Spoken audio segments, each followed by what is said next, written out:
Alright guys, welcome to ARWP, the All Real Wrestling Podcast. And today, we have a special guest. It is our 100th episode. We have the one, the only, CVV, Chris Van Vliet.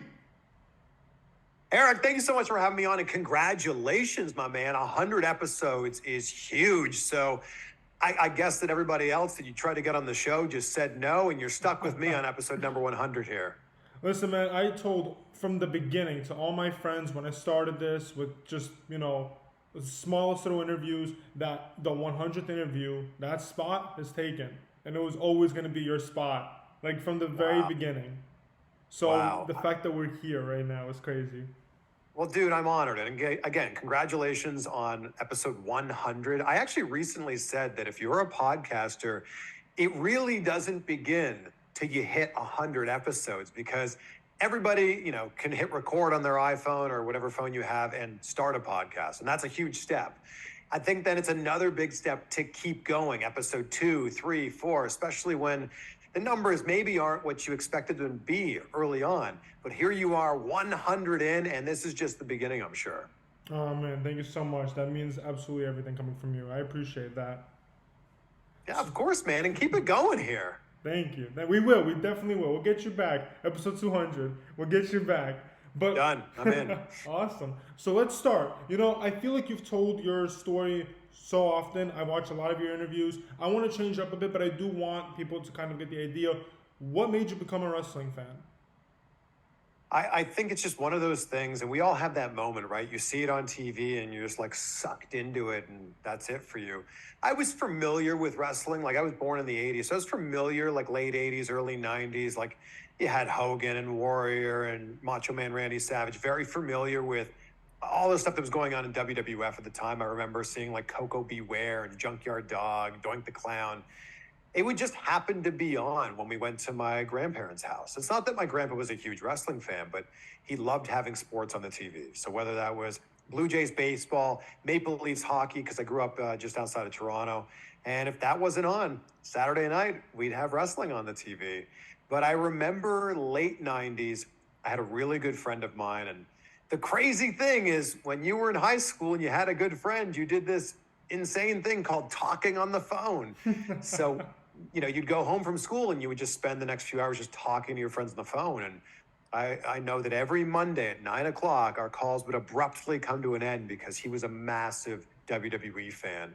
And when Raw would come on, that was it. Our phone call came to an end immediately. And one Monday I said, all right, man, we're not quite done talking about what we're talking about here. Let me put it on. I'll kind of follow along with you, and, we can talk during the commercial break.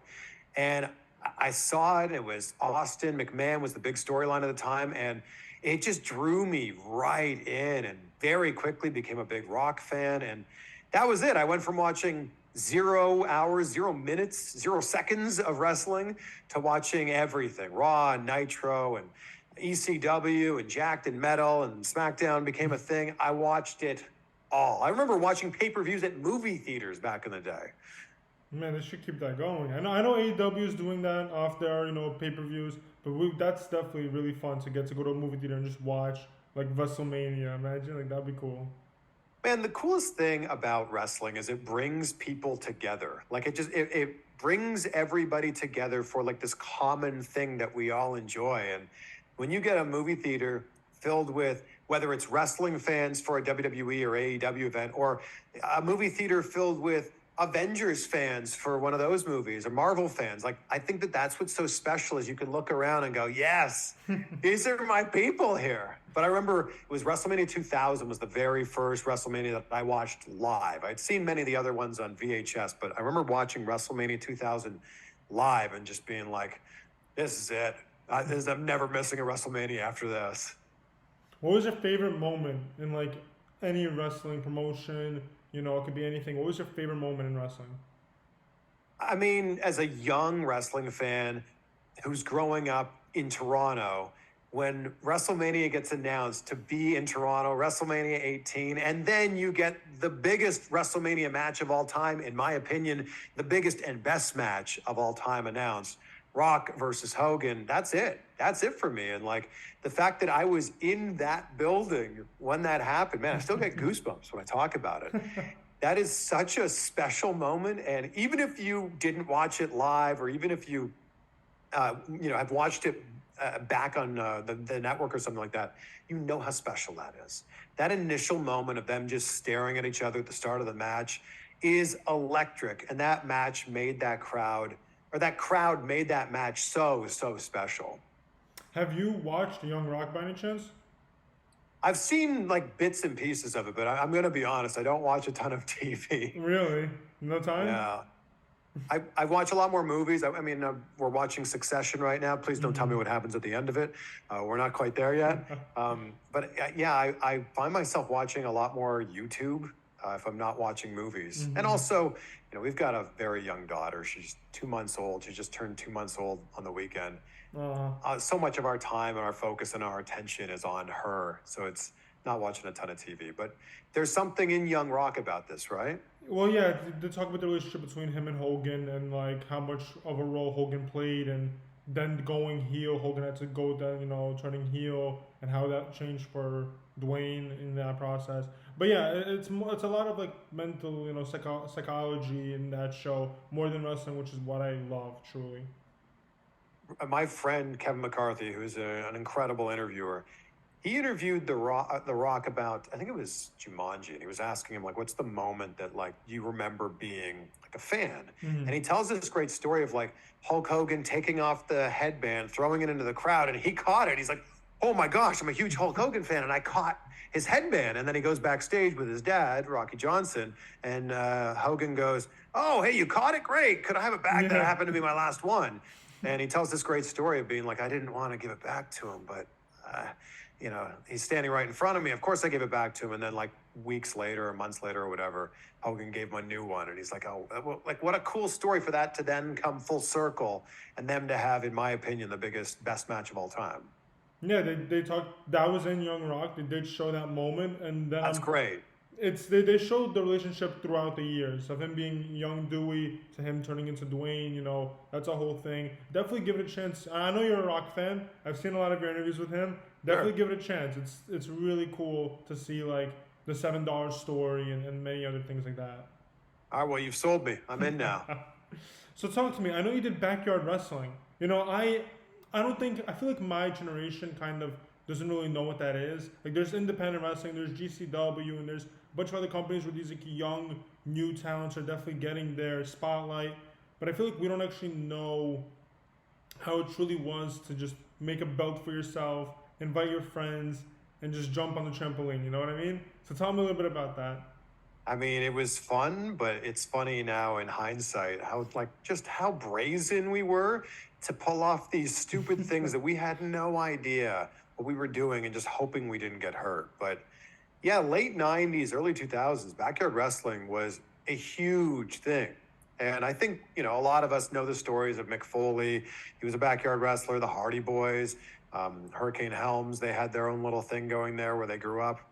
It was a pretty big thing. And if you're a pro wrestling fan of my age, you remember WWF at the time putting out these "Don't try this at home" promos, because there were idiots like me and my friends that were doing this on trampolines or gym mats or old mattresses. So it was honestly just, you had this huge love for what you watched on TV, and you just wanted to be part of it in some sort of way. We were 16 when we started our little backyard wrestling company. It was called the HCW. My character was Chris Sharp. Sharp talking, sharp walking, sharp dressing. He was the best, is the best. But the whole concept of this was like, we created these characters. We created characters based on the characters that we saw and loved on WWE, ECW, and WCW. And then we would make these matches. And I'm going to be honest, watching like back some of these clips, it wasn't terrible. Like, I actually posted something on Twitter today, and I'm like, man, it wasn't bad. Like, that was a good tornado DDT. And even though it was on the wrong side, because you're supposed to hook it on the left instead of the right, like, it looked pretty good. And then there was a point not long after that where I did train to be a pro wrestler. That was the dream. That was the goal for me. It was that or television. And I was going to school for communication studies. And the summer between my sophomore and junior year, I went to wrestling school in Toronto, and I started training there. And then Summer came to an end. It was time to go back to school, and I kind of had to make a decision. It was about an hour and a half drive into wrestling school, and I had to decide, like, do I put all my focus on school, or all my focus on wrestling school? Because I'm a big believer in the idea that the man who chases two rabbits catches none. I want to be able to put all my focus and all my attention on that one thing. And I'm pretty fortunate now that broadcasting / communication studies, which is my degree, is something that I'm still able to do for a living. And I can dip my toe into that wrestling world every once in a while as an interviewer or backstage interviewer or a ring announcer or something like that. How was school? How was, a lot of people who want to do what we do, like I'm in college, I'm about to finish with my bachelor's degree for psychology, and I definitely want to go back for media. I do want to do, work in the same general ideas what you did and move further. But, school is very tough. And when you're trying to chase the dream and you have school, it's always like a wall. How would you explain your experience when you were in college? Well, I would say that it's so easy when you're young to just have like no patience, to be like, I want this thing and I want it right now. And then you realize that when you do graduate from school, you've got your entire rest of your life ahead of you. So like, if it doesn't happen today or tomorrow or next week or next year, like that doesn't mean it's not going to happen. And I think that the biggest thing is I just didn't have, I didn't have the foresight to look ahead and go, if it doesn't happen today or tomorrow, that's not the end of the world. So I think I was glad that I focused on school. And I was also really glad I've always had passions. And I've always been like, if I've had a hobby, like, bass fishing has been a huge hobby for me. I ended up creating a business out of it where we sell tungsten fishing weights called Woo Tungsten, WOO ! I've always been really passionate about the things that I'm passionate about. And I think that for me has been one of my strong suits. Instead of just going, oh, cool, that's a thing I like, I go, oh, cool, that's a thing I like. And now I'm going to dive all the way into that thing that I like. And it's really cool that you have a very good support system. Your family supported you. I know, like you said, fishing. I know you and your dad love fishing. I know it's a hobby you guys share together. Same with hockey. It's great that your family knew the dream you wanted, and even though you could have been a doctor, a lawyer, something more stable in the sense, you went for media, which is always 50-50, to become in that realm, go work in events, things like that. How was that? How was your family when you were deciding to go through different choices in your life? Well, especially the time that I was trying to get into media. Like I got my very first radio job in 2004 and my very first TV job in 2005. So what we're doing right now didn't exist, so there wasn't this thing called the internet, and social media really didn't exist at the time. And I know people are going to go, oh, but Facebook was invented in 2004. Yeah, well, it wasn't public where everybody could join unless you went to one of those schools until 2006. So none of this really existed. So it was, that model of traditional broadcasting or nothing else. And I think my parents knew that when I got passionate about something and when I got excited about something, that was it. Like all bets were off because I was going to, go all the way in on that. And I think the other thing was, starting out in radio at 21 and TV at the same age, if it doesn't work out, you could just go into something else. I had a communication studies degree, which is so broad that if it wasn't broadcasting, it could be something to do with publicity or something to do with PR or something to do with marketing or sales, something else. So I think my parents were just like, we're not going to tell you no because we know that if we do tell you no, you're probably not going to listen anyway. So go for it, do it. And if it doesn't work out, I'm sure you'll find something else that will. That's awesome. That's really cool. And that's always great to have supportive people in your life. It's very fortunate people do have supportive people who believe in the vision, believe in the idea. Have you ever had a choice that you had to make between two jobs? Because when you're doing media, there's so much you could be doing. Was there ever an opportunity that you didn't take, that you thought you didn't take, outside of just wrestling backyard compared to media? I gotta say, probably not. Like, I feel like the traditional media landscape, especially at that time, jobs were scarce. Like, and for you to even be able to go in for an audition for a job, that was a win in itself. But, I grew up in Canada, so I wanted to be an entertainment reporter or a TV host, and those jobs were few and far between. Like, you were either on Entertainment Tonight Canada, and I think there was 3 people that worked there. You were either on a show called E-Talk, and I think there was 3 people that worked there. And there was a music station called Much Music, which I loved. It's kind of like the Canadian version of MTV. And maybe there was like 8 or 10 people that worked there, and kind of that was it. So unless one of those people moved on to something else, one of those 15 jobs, they were locked up. So I was just happy to even be in the building whenever I had an audition or even a meeting for something like that. And when I did get an audition, I would do everything in my power to try to stack the odds in my favor, to try to like find out everything I could about everything going on in pop culture at that time, or everything going on behind the scenes at that company. Like, I wanted some sort of an edge. And I'm super grateful for the opportunities that I had. And no, there was definitely not an opportunity where it was like, hey, is it this job or this job? Like, 2 great jobs, which one do you want? It was more like me sending out so many demo tapes and so many resumes, and literally calling TV stations and like being like, hey, could I speak with so-and-so? Like, that's how I got one of my jobs. So I had a really cool audition in 2008. I was still living in Canada, but I had an audition to host TRL, which was the massive MTV show that Carson Daly hosted, famously. I auditioned for that, and I was like, oh my gosh, like, I can't believe I'm at the opportunity to host this show. And it came down to, I think it was like me and one other guy. And then they ended up canceling the show, and that never ended up coming to fruition. But that's one of those where it's like, what if? What if that had happened? Do you think about the what ifs a lot? Not really, because I feel like, we're sitting here because of all the things that did or did not happen in our life leading up to this moment. So I think that you can't live your life based on things that didn't happen, because I think that those things have actually put you here doing what you're doing now. Like The Rock told me during an interview, sometimes the best things in life are the things that don't happen. And I love that. I mean, because when you think about The Rock's story, it was his dream and his goal in life to play in the NFL. And that didn't happen for him. And then he got cut from the CFL. And obviously things worked out, pretty well for him in both wrestling and acting and now business.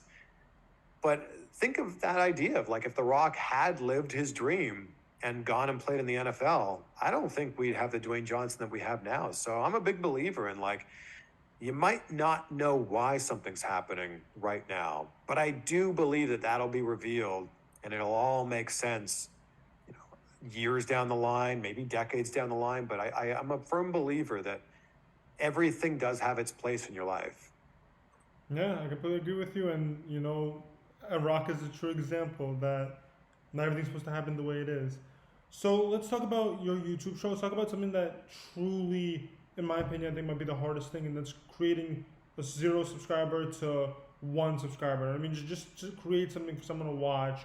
How was that? How was the process of deciding what to talk about, deciding what the show should even be about, and then even growing it to making it what it is today? For me, it was just more of like, I had so much access early on in my career to some of the biggest stars on the planet. And the old school model of broadcasting is, unless you're tuned into this exact channel at this exact time in this exact city, you're not going to see it. So I think for me, it was just, I was kind of bummed out. Like, I was interviewing, you name it. I was having interviews with Leonardo DiCaprio, Morgan Freeman, Tom Cruise, The Rock, Jennifer Lawrence, Jennifer Aniston. The list goes on and on and on. And I was like, man, it kind of sucks that if someone's a huge fan of that person and they don't live in the city that I'm on, I live in, where that show is broadcast, and they're never going to see this. So for me, it was just like, I'm going to take the raw interview and put it up on a YouTube channel, because we were only putting maybe one soundbite, 30, 40 seconds on TV, and that was it. So I'm like, well, man, we've got 4 or 5, 10 minutes with this person. That was really it. That was the whole thought process of like, I just want someone else who's a fan of this person's work to be able to see this and maybe take a little nugget out of that they can put in their little pocket. And that was it. So for me, it was just like, great access to these people. I'm going to try to ask questions that I genuinely care about as a fan. And that's it. I just threw it up, and I honestly didn't think much more about it. And I started that original YouTube channel in 2011. didn't really think much more about it after that. And when did wrestling really take over? Because you're still doing the movie stuff. I know you did Barbie recently, but when did it become like, I want to do wrestling? I want to interview wrestlers and wrestling broadcasters and everything to do with wrestling while still doing, your current job, which is movie, backstage media, and stuff like that? I think the first one was WrestleMania 27. So that's 2011. It was just kind of like, hey, we're going to WrestleMania. Maybe I could apply like as media to go and like get some quick clips for our news station. That was it. And I think you can go way back at my YouTube channel. I did an interview at WrestleMania 27 Access. So I was in Atlanta with Cody Rhodes wearing the face mask at the time and Dolph Ziggler. And it was just kind of like, ooh, I've got basically opportunity here, to be able to get in as a member of the press for, working for a TV station. It was like opportunity with all these, huge talent and these people here and availability. They're kind of meeting there. So that's where it started. And then it kind of spun off to, all right, every time Raw was in Cleveland, because that's where I was living at the time, let's do an interview. We'll air it on TV and then we'll put the longer version on my YouTube channel. That happened 2-3 times a year, 4 times a year. And we were doing that with Impact as well. And then I was like, well, what about some of these indie shows that are coming to town? When they get someone big, well, what if I could do an interview with them? And it just kind of started growing with me going, ooh, this person, Chris Jericho's band is in town. Fozzie's in town. Maybe I could reach out to their publicist and see if we could do an interview. Ooh, now I've got an interview with Chris Jericho. It was kind of just me seeking out these opportunities. And then I think it was 2018. I was like, what if I could really turn this up? What if I could drive 3, 4, 5 hours if someone was willing to say yes?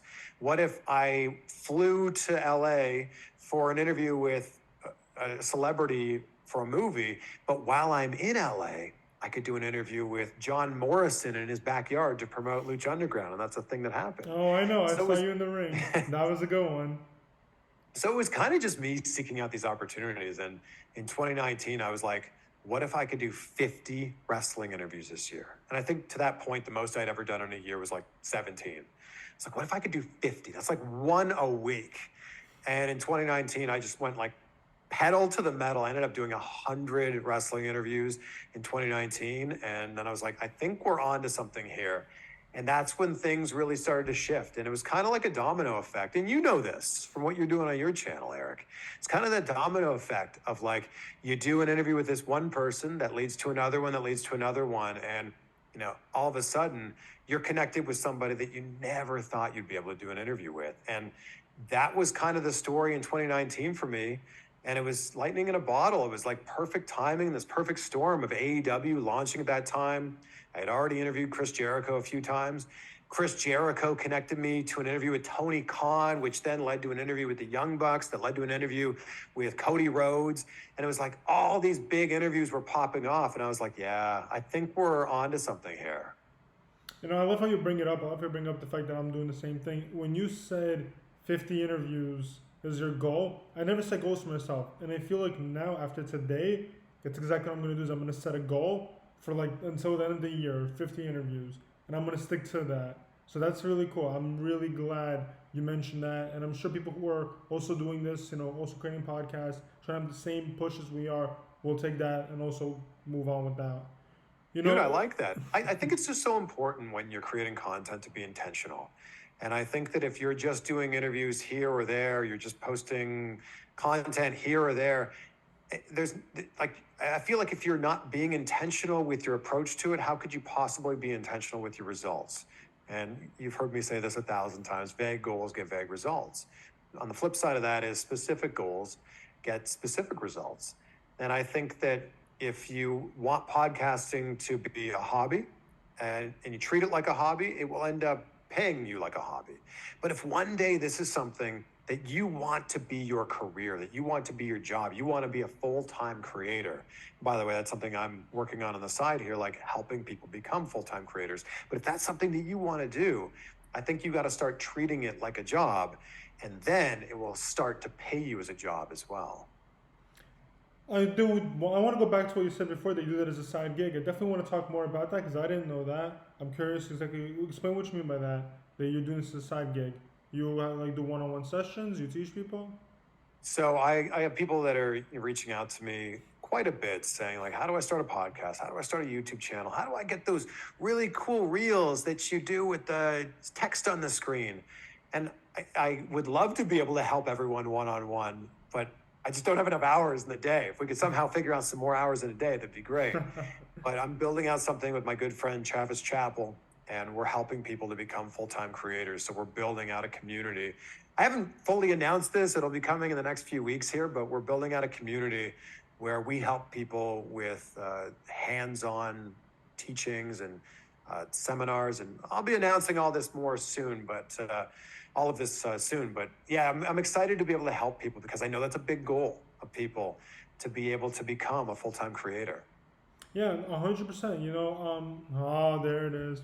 There's a 10-minute timer that we were talking about. But now I see it. But you know, like you said, I've had people similar come up to me. You know, they're like, "Oh, can't believe you got Will Ospreay on your show. Can't believe you got Brian Cage, whatever."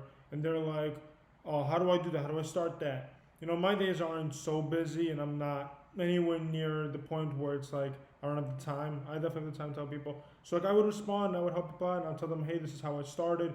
A big way I started was I just interviewed independent names. I didn't drive up to events. I didn't work backstage events. That did happen, but later on. At first, it was just during COVID, it really started. And I feel like AEW Dark was what really helped me the most because it was all these like names, independent names, people definitely know of, but haven't really seen that much on TV. Who are showing up on TV, like Milk Chocolate and other amazing tag team wrestlers and singles competitors. And they're getting their face on TV and they're getting to do what they could do for a brief amount of time. So I started interviewing them. And one person became another person. It turned into Chris Bay. It turned into Matt Sydal. It just shifted in a way that wasn't meant to shift. So in many ways, it's like I want to help out everyone. So I try to tell people how to start, how to do things. Even though everyone's got their own way of doing something, it's just about how to find it. I went through the independent circuit. But your story is completely different. You went through Access, but that was, again, because you had work experience already. So I definitely want to know what it takes. So for the work experience, like what do we have to do going forward to have that same idea, same like road? Well, look, I think a lot of people who want to do this, specifically, we'll talk about interviewing wrestlers. I think there's a lot of people that will reach out to like one person and then not get a response. And then they go, well, that's it. No, if that one person didn't respond, that's going to be how it is for everybody. So I'm just not going to reach out to anybody anymore. Well, here's the thing. That no response is just leading you closer to the next yes. All you got to do is just send that message again to somebody else. And then maybe tweak that message a little bit and send it to somebody else. The biggest thing that I think people don't do is they don't lead with value. And I think that that's the most important thing that you can do. Because when you're speaking to an athlete and they're giving you half an hour or an hour of your time, that is insanely valuable. What are you giving to them in return? And most people don't lead with value. They lead with, hey, I have this podcast. Can you be a guest? And that's the end of it. It should be more like, here's what I can offer you. I know how valuable your time is. Here's what I can offer you in exchange. I have X amount of downloads. I have X amount of subscribers. I post 7 to 10 clips on my YouTube channel and my Instagram and my TikTok and my Facebook. Whatever it happens to be. I think you need to lead with value of like, here's what's in it for you if you would be so gracious to give me some of your time. And people will always reach out to me and say, how do you get an interview with so-and-so? How did you get an interview with whoever it happens to be? And my answer is usually like, well, I asked. And like, and it's crazy to me to think of how many people don't even bother to ask. They just assume the answer's no, and they just don't bother moving forward from there. If you don't ask, the answer is always going to be no. But if you do ask, you've got a chance to get that yes. And if you ask enough people, you're eventually going to find one of those yeses.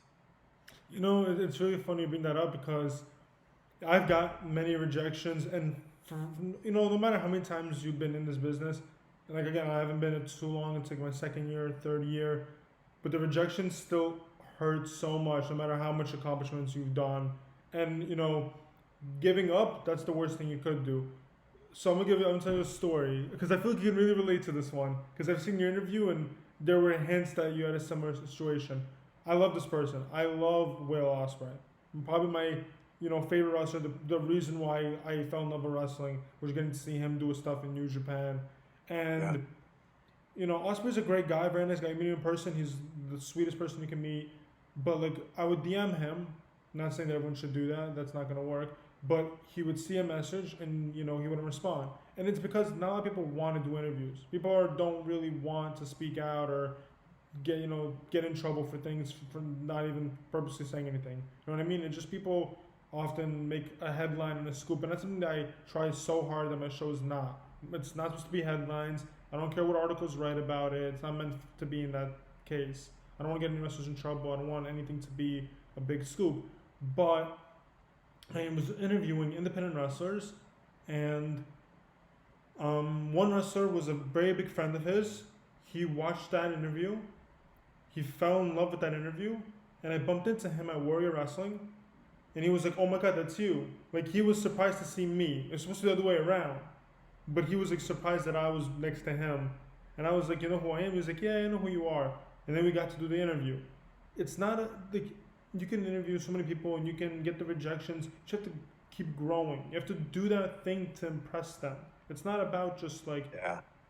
and that's something that I didn't realize. And I let rejections get to me so badly. But then you realize that like it's just not the right time. The time will come. That time will be there, and when it does, then you'll appreciate it even more. Well, that's a great story. I'm so glad that you got to interview Will because he is truly one of the greatest wrestlers on the face of the planet. And I love that guy, and I love talking to that guy. It's interesting that you mentioned rejection because it's very rarely someone saying, "Thanks for reaching out. No, I'm not doing that interview." It's more likely you just see seen, and that's the end of it. So it's not truly a rejection. It's just like, okay, I get it.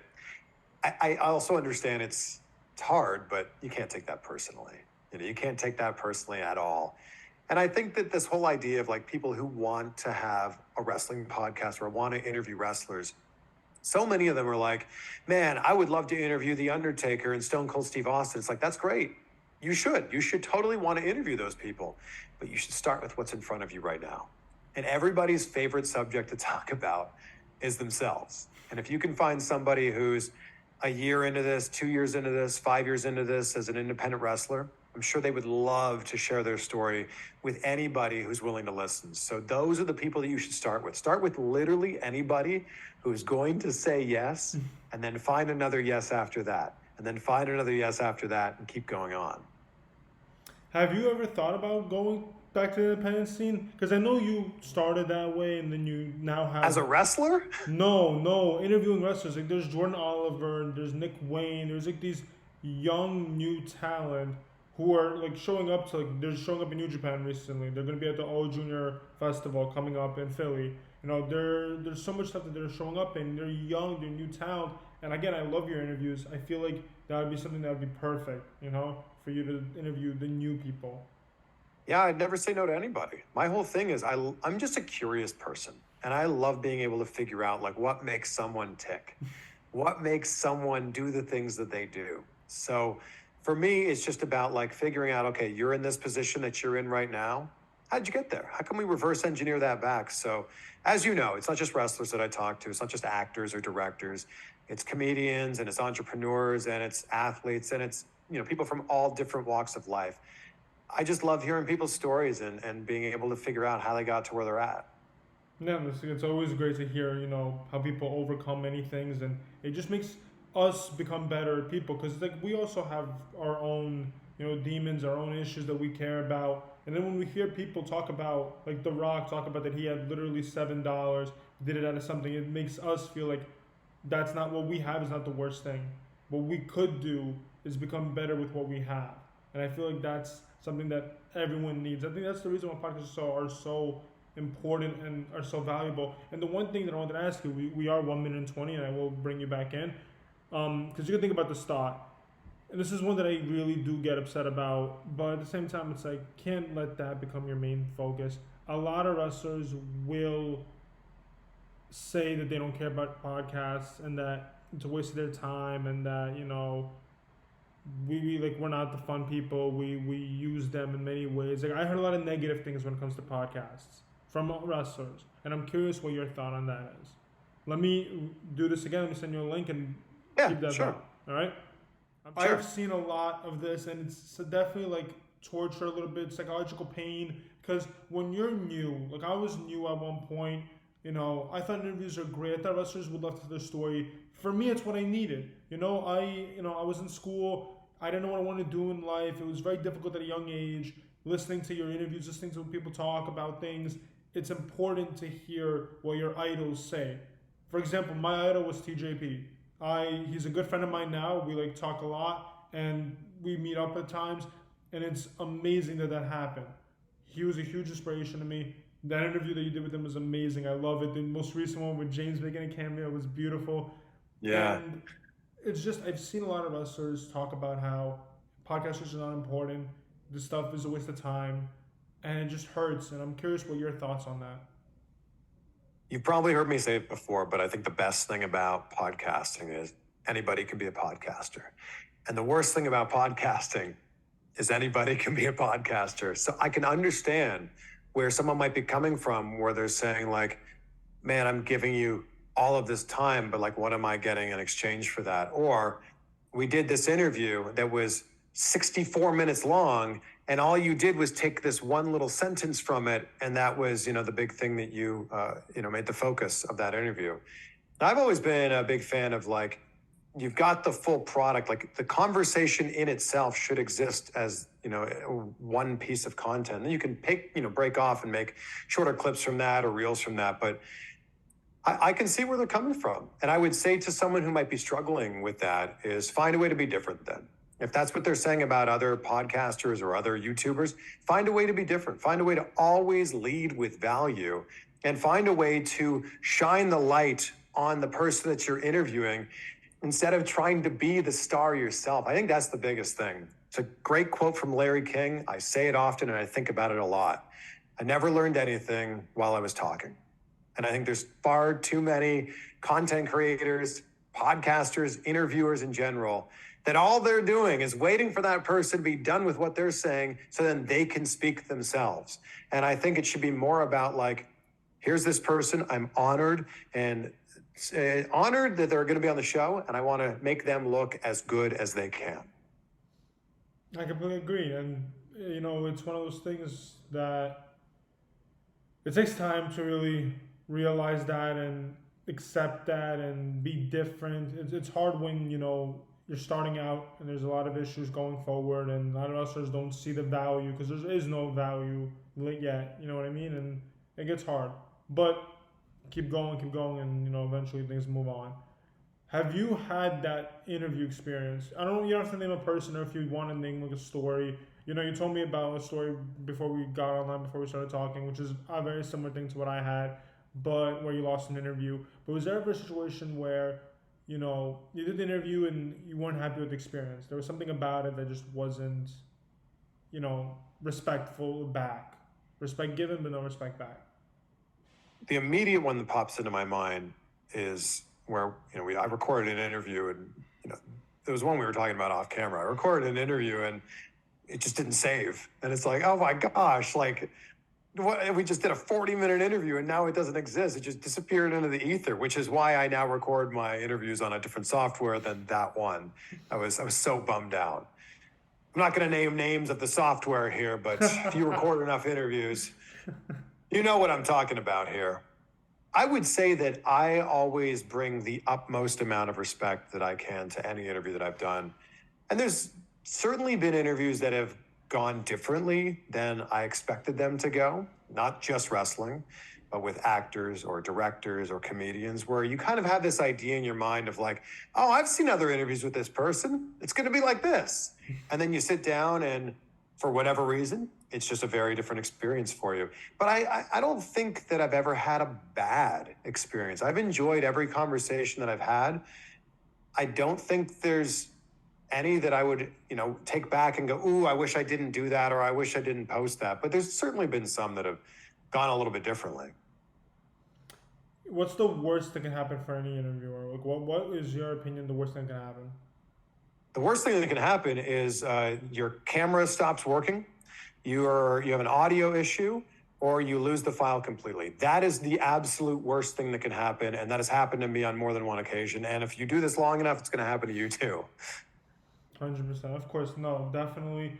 You know, you've interviewed so many people, actors, movie stars, directors, you know, wrestlers. What was by far your favorite interview? It's got to be have The one. Rock. You don't have You one. know? It's fine. It's fine. I get that question a lot too, and I could almost never answer that one. I guess No, it just. it's got to be The Rock, though. Like, you know, he meant so much to me growing up. And Which one? You've had so many with The Rock. yeah, not that I'm counting or anything, but it's been 10 of them. It's got to be the first interview with The Rock. And it's because, you know, I grew up as a fan in the Attitude Era. That's when I became the huge wrestling fan that I am now. And I remember walking down the halls of my high school, asking people questions just so I could shout, "It doesn't matter what you think." I dressed up as The Rock for Halloween one year in college. So then fast forward to 2012, we're backstage at Raw in Cleveland, and The Rock's promoting his match at WrestleMania 28 with John Cena. And I remember leading into that Raw, it was like a Friday, and I was in touch with WWE, and they're like, "Okay, Raw's coming to Cleveland. We're definitely going to, you know, get someone for an interview for you." And I was like, "Amazing, great." And then I think it was like the day before, they were like, "Okay, we got the interview set up. Are you ready?" And I'm like, "Yes, I'm ready. Of course. Let's make this happen. What time do I need to show up?" "No, are you ready for who it's going to be with? Are you ready for this news?" And I'm like, "Okay." And they're like, "You're going to interview The Rock." And I was like, "Oh my gosh, yes." He was the very top of my bucket list for interviews. He was the person I wanted to interview more than anybody else. And so many of my colleagues had interviewed him for all kinds of different movies and things that he was promoting, but I hadn't got that chance yet. And they always say you shouldn't meet your heroes. But if your hero is Dwayne Johnson, you should do whatever you can to meet your hero, because he's kind and he's funny and he's self-aware enough to bring you into the situation and to share a little bit of that spotlight with you. So definitely that first interview. If you watch it back, it's not by any means a perfect interview or even probably a good interview, but it was a really cool moment for me to meet one of my childhood idols. And now, I mean, it's crazy to me now that when I interview him now, he'll be like, "Hey, Chris, how you been? It's good to see you, man." And I'm like, "Oh my gosh, The Rock knows my name? Crazy." My favorite interview by far, you and The Rock, that trilogy, was the last one. Because, you know, you're becoming a dad, you were asking him questions about becoming a dad, and you could just see the heart. Like, that was real, you know, that wasn't like movie stuff or wrestling stuff. That was just real life advice that he was giving out.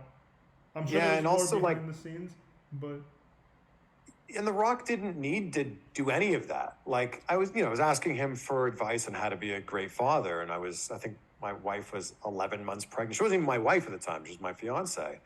She was like 11 weeks pregnant at the time or something like that. And he could have just been like, "Oh man, that's great. Congratulations. So I don't have any good advice. Just, you know, do the best you can." But he made that such a human moment. And that speaks to who The Rock is as a person. Like, I was like tearing up as I was saying that, because this was one of the first times I had said out loud that I was going to be a father. And that is such a life-changing moment in anybody's life when they become a parent. So I'm saying this out loud for the first time. I actually told The Rock I was going to be a father before I told my parents that we were having a baby. Only because I wanted to tell my parents in person, and we had a trip to go home to see them in like 2 weeks after that. But I asked my wife, I said, "Rachel, is it okay if, you know, I tell The Rock and we'll sit on that, you know, piece of video until we announce this to the world, but like, is that okay with you?" And she's like, "Yes, of course. Yeah, absolutely." And The Rock just made that such an unforgettable moment that I am forever grateful for. that's great. I've had, you know, similar interactions with, you know, my favorite wrestler, and I'm glad you did too. And man, it changes, dude. That when that happens, your whole perspective changes on what we do here. You know what I mean? It's very easy to watch them on TV and then get to them in person, get to interact with them, and get to actually like get advice from them. It makes you grow as a person. What we're doing right now, what you're doing with me, like you're changing my whole perspective on it. You're making me want to become a better podcaster. I definitely want to ask you millions of questions, off record, but that'll be another time. But amazing stuff, truly amazing stuff. Another thing I absolutely loved was, you had an amazing history with Dolph Ziggler through your interviews. Dolph is one of my favorite wrestlers. One day I hope to have him. But Dolph is one of my favorite wrestlers, and you and him go way back. So tell me a little bit about that. Look, he's one of my favorite wrestlers too, and one of the most underrated people, not just on the current WWE roster, but perhaps of all time in all of wrestling. Like, so underutilized and underappreciated. But it goes back to, I was living in Cleveland at the time, and I was working for the CBS TV station in Cleveland. And when you think of Cleveland and you think of pro wrestlers, two names immediately come to mind, right? Dolph Ziggler and The Miz. At that time, Johnny Gargano, now is thrown into that mix. He wasn't signed to WWE at that time, although I did know him as an independent wrestler. But it just, I saw Dolph out at like a bar called the Barley House. And I was like leaving the bar, and he was like getting out of a taxi or something. I was like, Dolph Ziggler? And he's like, that's me. And I was like, oh my gosh, like that Dolph Ziggler, like at the same bar we go to all the time. This is crazy. And then fast forward to, I got to do an interview with him at WrestleMania 27, and I told him that, and he's like, oh yeah, it's cool. And it just kind of became a thing where like, whenever he was home for Thanksgiving or when Raw or SmackDown was in town, I would just hit him up and I said, hey, do you want to come on the TV show? He's like, of course. So he would come to the TV station, we'd do a segment, and that'd be it till I saw him again when the next WWE show came into town. And he's just such a good guy. And same goes for The Miz, like a very similar story with The Miz. Like Miz, I knew from just being in Cleveland, being a big pro wrestling fan, and we had a lot of similar friends. And it was just kind of like, hey, next time you're in town, want to come by and do an interview? And it was like, yes. And, I'm forever grateful for how kind those guys have been to me. Yeah, I saw you went to Dolph's house at one interview. I think he invited you to his house at that one of them. I think it was like during COVID, like sometime before COVID, a little bit around there. But yeah, no, I absolutely love the Dolph Ziggler interviews. I loved the one where you guys like played games, like you saw them at a mall or something. That was like that's probably my earliest interview of yours that maybe I've seen. Like before I started going back to the everything else. I think the first time I ever saw your stuff was that one where you guys were like playing like games, like they had to do accents of certain wrestlers, like impersonations, things like that. And I think you did The Rock too. I think going back, I think you did The Rock, and like they did Macho Man and things like that, Warrior. Man, that was it was wrestling night at the Cleveland Cavaliers game, and they were there. Obviously, they're Cleveland guys, so they were there representing wrestling and WWE. And I got to do an interview with them before. That was actually really cool to do Dolph and Miz together at the same time. That was like 13. Jeez, 10 years ago. So here's a question I get asked a lot, and I can't answer it. So I'm very curious what your answer is going to be. So I said this to my friends a long time ago, and I'm bringing this back again. I told them that if I ever become an interviewer, if I ever do this, the goal would be Ospreay. I feel like not because of, type of person he is and like how rare and how talented he is. I think it's just the fact that if you get Ospreay on your show, like he respects you and he likes your content. That means it's not just clout, it's not just this, it's real heart. To get someone's respect is always the biggest thing. So I told them my main goal was Ospreay. I thought when I'll be 50, I'll get the interview. I thought when I'll be like in my 30s, I'll get the interview. And now that happened, I don't have that Mount Rushmore. Like I don't have the top of the mountain type of thing. My friend's like, okay, so who's next? I'm like, I have no idea. He's like, who's that person who's going to make you go this far to get to where you want? So you've interviewed The Rock so many times. You've interviewed so many people. Who is there that you haven't interviewed that the interview has to happen at one point or another? There's still a bunch for me. And you should probably figure out that person, right? Because after I interviewed The Rock, the next one for me was Tom Cruise. And then after I interviewed Tom Cruise, I was like, okay, well, now I got to find another one. Because those were like 1, 2 for me. So you should find one. I'm sure there's a name in your head. Maybe you don't want to say it out loud. That's okay. But you should have one in your mind where it's like, if I do this for another 100 or 1,000 episodes, maybe I could get to that person. But it's funny. One of my editors was like, I feel like you've got everyone now. Like you got Undertaker this year, you got Stone Cold Steve Austin this year, which I had interviewed Austin like 10 years ago for a movie that he was doing. But they're like, man, is there anyone you haven't interviewed? And I'm like, oh yeah, there's a lot. So the top of my list is Vince McMahon. Because if it wasn't for Vince McMahon, you and I wouldn't be having this conversation right now. Say what you will about Vince McMahon, the person. Vince McMahon, the businessman, has created this thing that all over the world we now love, and it's called pro wrestling. Well, it's actually called sports entertainment, I guess, if you ask Vince McMahon. But he's at the top of my list, and I think a conversation with Vince would be fascinating. We got like Pat McAfee scratched the surface a little. That interview was fascinating to me. That's Vince's first interview in like 18 years, I think. And it scratched the surface of like, oh, Vince McMahon is a real human, like that does, real things. But I want to go dig a little bit deeper. Like, I don't know, little things. Like I'd of course talk to him a little bit about wrestling, but I want to know like, what's his workout routine look like? Or like, what's the first thing he does in the morning? Does Vince McMahon eat pizza? What needs to be on his plane when he gets on his plane? Like little things like that I think would humanize him, because he is quite literally the Wizard of Oz, like sitting behind the curtain. And we don't know a lot about like Vince McMahon, the man. And I think that would be really fascinating. So Vince McMahon, the ultimate dream guest for me. But in terms of people that I haven't interviewed, there's a bunch. Like I've never interviewed Bret Hart, Shawn Michaels, Why Brock is Lesnar. that? I do have to ask, why is that? Bret Hart, Shawn Michaels, is it just, what was the closest you ever gotten in that attempt? I feel like I'm close with Bret Hart. Like I've been in touch with his agent, and I feel like we're close. I just think that Bret Hart doesn't do a lot of interviews, and Bret Hart doesn't need to do a lot of interviews. I mean, his legacy speaks for himself. What's he going to say in an interview that he hasn't said before? Although that's where I come in and hopefully, get some new questions here. With Shawn Michaels, that's a WWE thing. WWE is very guarded of like, all right, we're going to make this person available for interviews. And Shawn Michaels has done a bunch of interviews. I just haven't been part of those media calls as of yet. Brock Lesnar really just doesn't do a lot of interviews at all. Again, Pat McAfee's in a very special situation with what he's doing and his position with the WWE.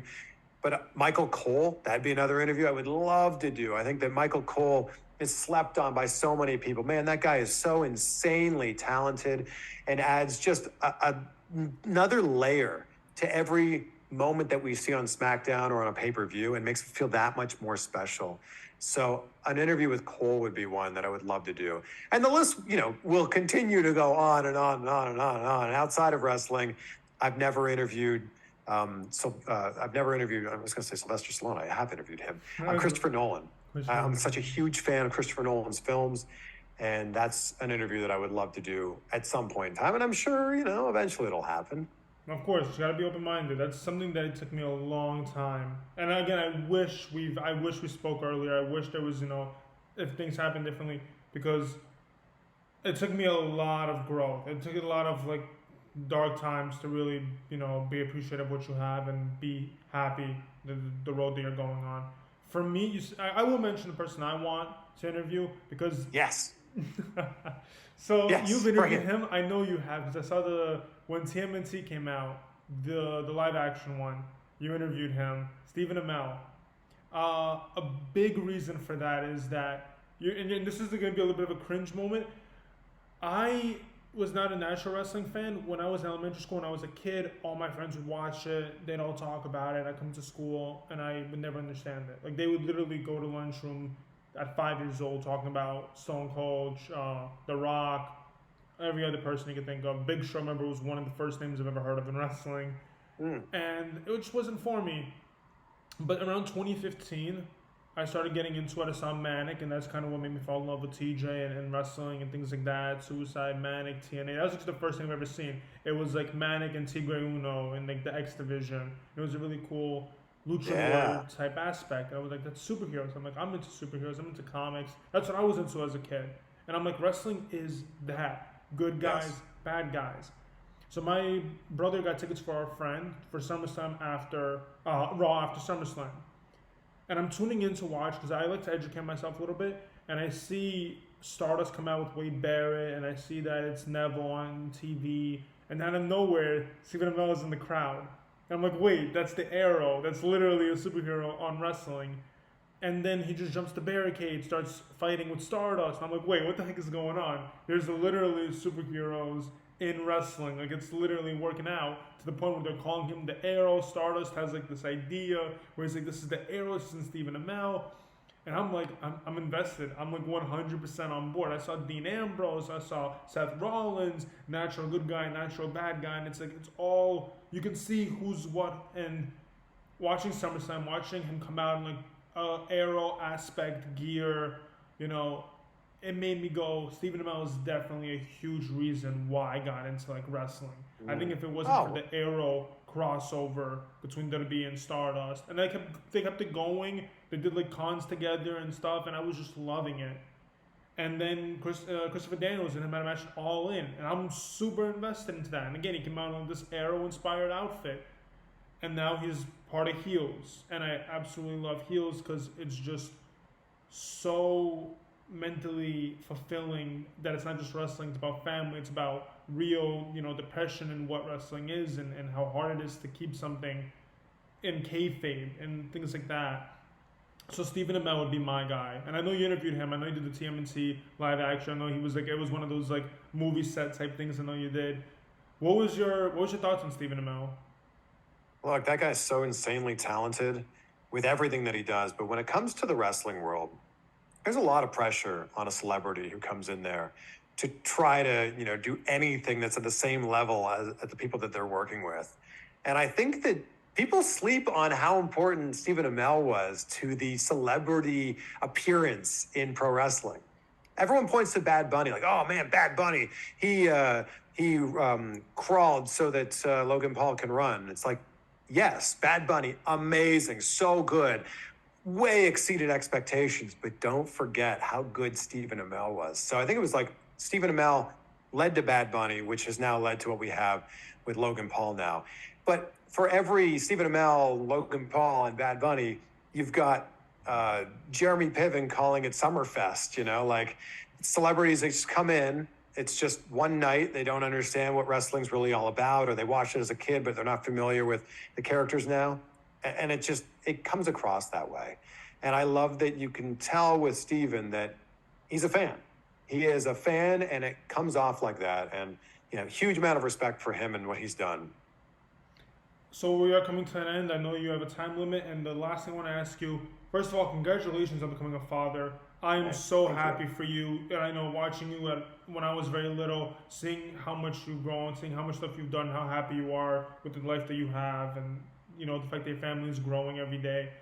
You know, what has it been like just having a wife, having a kid? Like, how are you feeling?